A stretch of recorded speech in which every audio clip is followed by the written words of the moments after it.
नमस्कार दोस्तों, मेरे साथ बने रहने के लिए आपका बहुत बहुत आभार। आज मैं आपको अपने स्कूल का एक ऐसा किस्सा सुनाने वाला हूँ जो मैं शायद ही कभी भूल पाता हूँ। ये आपको उस समय एक पैसा चलता था, आपको पता है? वो एक आपको तो खैर जो नए लोग हैं उनको तो बिल्कुल पता नहीं होगा। हाँ, पुराने लोगों को मालूम होगा कि एक पैसा चलता था और उसमें बीच में एक छेद होता था और वो तांबे का सिक्का होता था और बड़े काम का होता था। एक पैसे में उस समय कितनी चीज़ें आ जाती थी। और हम स्कूल जाते तो कभी पैसे मिलते थे, कभी नहीं मिलते थे।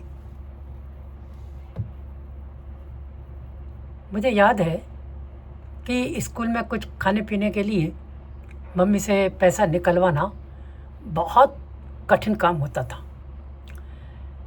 कभी कभी तो अ, के बहुत पीछे पड़ता तो एक पैसा या दो पैसे मेरे हाथ पर रख देती और कितनी सारी चीज़ें आ जाती थी उन दिनों एक पैसे में। मैं आपको बता रहा था ना, अगर एक पैसा जेब में हो तो उससे आपको क्या बताऊँ, जैसे लाल बेर, नारंगी वाली लेमन जूस की गोलियाँ, बुढ़िया के बाल और चटपटा चूर्ण। और मैंने आपको एक बार बताया था खूनी कटारे मैं बहुत खाता था, तो खूनी कटारे, आलू की चाट और क्या था, और फिर ये दाल पकवान, ये एक पैसे तक में आ जाते थे उस समय।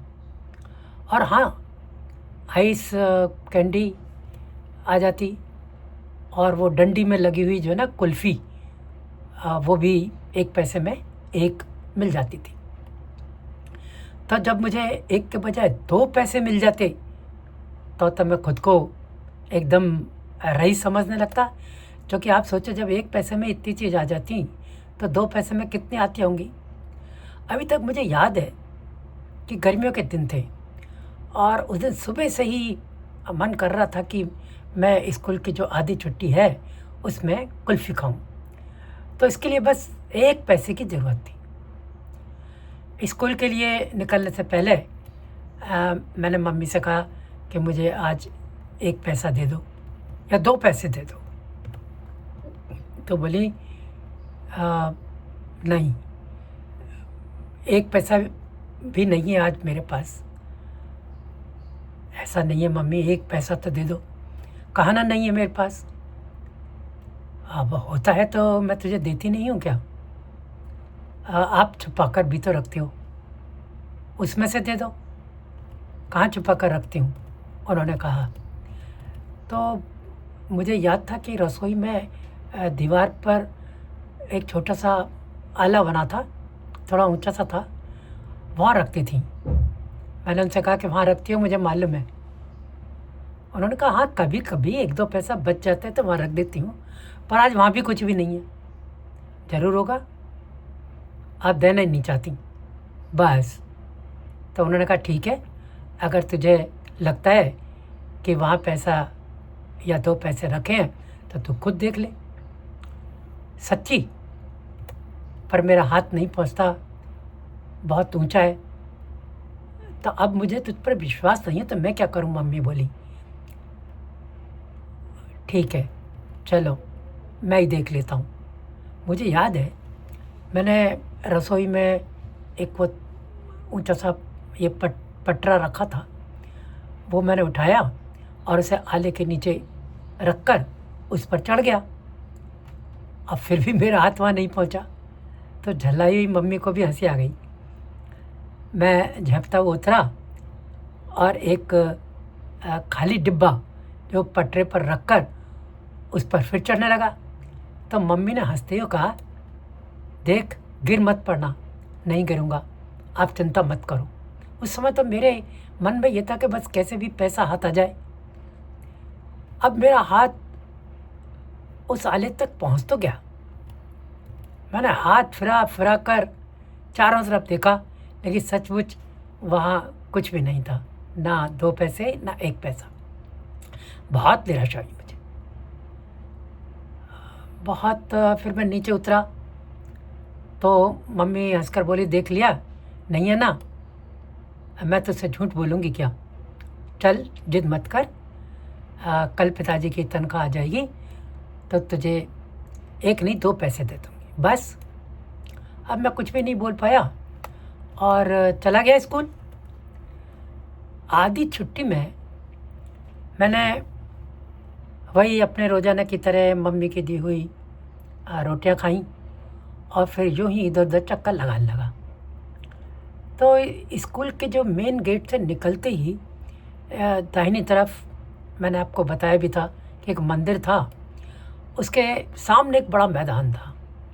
तो उस मैदान में स्कूल के बच्चे खेलते और मैदान के तुरंत बाद एक सड़क थी और सड़क तक जाने के लिए जो पुराने समय का एक बड़ा दरवाज़ा बना हुआ था। और धूप से बचने के लिए, क्योंकि उस समय मैंने आपको बताया गर्मियाँ थी, तो इसी दरवाजे के नीचे दोनों तरफ बच्चों का मन ललचाने वाली चीज़ें बेचने वालों की वो रेहड़ियाँ और खोमचे वहाँ लगे होते।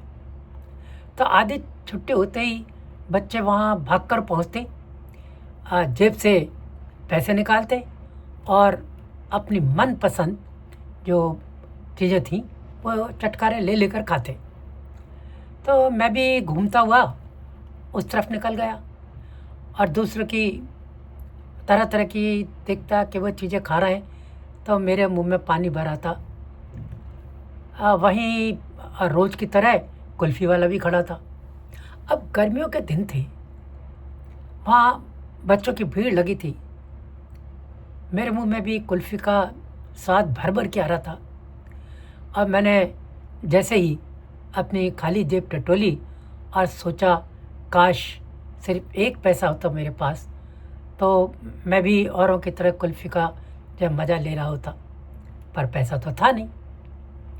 मैं वहाँ से तुरंत लौट आया और फिर वही मंदिर उसकी सीढ़ी पर आकर बैठ गया। मुझे बहुत बुरा लग रहा था। रह रहकर ठंडी मीठी कुल्फ़ी मेरी आंखों के सामने नाच रही थी। उस चिलचिलाती जो धूप थी और उससे जो तपन वाली गर्मी उठ रही थी, उसमें अगर कुल्फ़ी खाने को मिल जाती तो आप ही सोचिए कितना मज़ा आता। पर अब तो कुछ भी नहीं हो सकता था। आधी छुट्टी बस 5-10 मिनट में ख़त्म होने वाली थी। तो मैंने सोचा मुझे वहाँ से उठकर और क्लास में चला जाना है। तो जब तक यहाँ बैठा रहूँगा तो वही कुल्फ़ी और दूसरी चीज़ें दिमाग में घूमती रहेंगी। अब मैं उठने को ही था कि मेरी क्लास में एक लड़का पढ़ता था, कपूर चंद।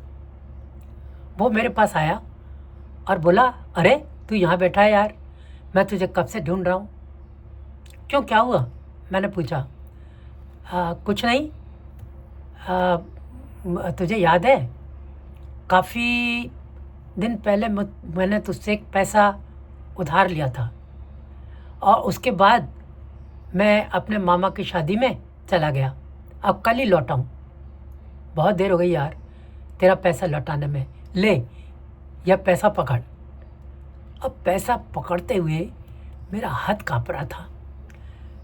मुझे याद आया, हाँ, उस दिन मम्मी ने मुझे 2 पैसे दिए थे और उनमें से 1 पैसा कपूर चंद ने मुझसे यह कहते हुए ले लिया था कि वह कल लौटा देगा।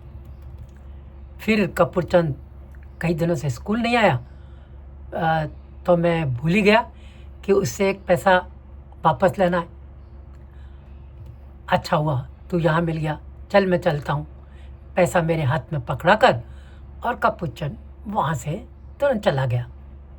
मैं उस छेद वाले पैसे को हैरत से देख रहा था। मुझे विश्वास नहीं हो रहा था कि मेरे हाथ में एक पैसा है।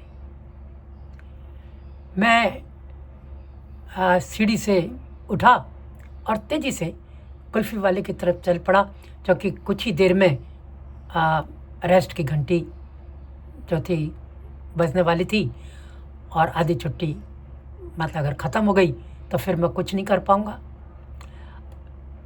कुल्फ़ी वाला वहीं खड़ा था। जब मैंने कुल्फ़ी वाले को पैसा पकड़ाया तो उसने मेरे आगे एक छोटा सा डिब्बा कर दिया और कहा, चल इसमें से एक पर्ची उठा। पर्ची? क्यों उठाऊं? मैंने पूछा। अरे तुझे नहीं पता, कई दिन हो गए मैंने लॉटरी शुरू की है। इस डिब्बे में से एक पर्ची उठा, पर्ची पर जो नंबर लिखा आएगा उतनी कुल्फ़ी मिलेगी तुझे, समझा? मैंने डिब्बे में हाथ डाला और एक पर्ची निकाली। अरे वाह, पर्ची पर 2 लिखा था। मैं खुशी से झूम उठा। मैंने एक हाथ में नहीं, दोनों हाथों में कुल्फ़ी ली और उसे हैरत से देखता रहा। उस दिन मैंने जो कुल्फ़ी खाई है और उससे जो मुझे तृप्ति मिली है, उसे मैं आज तक नहीं भूल पाया हूँ। बचपन की ऐसी बहुत सी छोटी-छोटी बातें हैं, जो बड़ी यादें बनकर आज भी मेरी आँखों को कभी नम कर देती हैं, तो कभी खुशी से भर देती हैं। मेरे पास ऐसी बहुत सारी यादें हैं। अगले एपिसोड में मैं ऐसी ही किसी याद को लेकर आपके साथ फिर से उसी पगडंडी पर चलूँगा जिसे मैंने यादों की पगडंडी का नाम दिया है। तो देखिए, ना भूलिए, छोटी बातें, बड़ी यादें। और हाँ, अगर आप इसको देख रहे हैं तो ज़रा सब्सक्राइब भी कर दिया कीजिए, ठीक है? तब तक के लिए नमस्कार, बाय।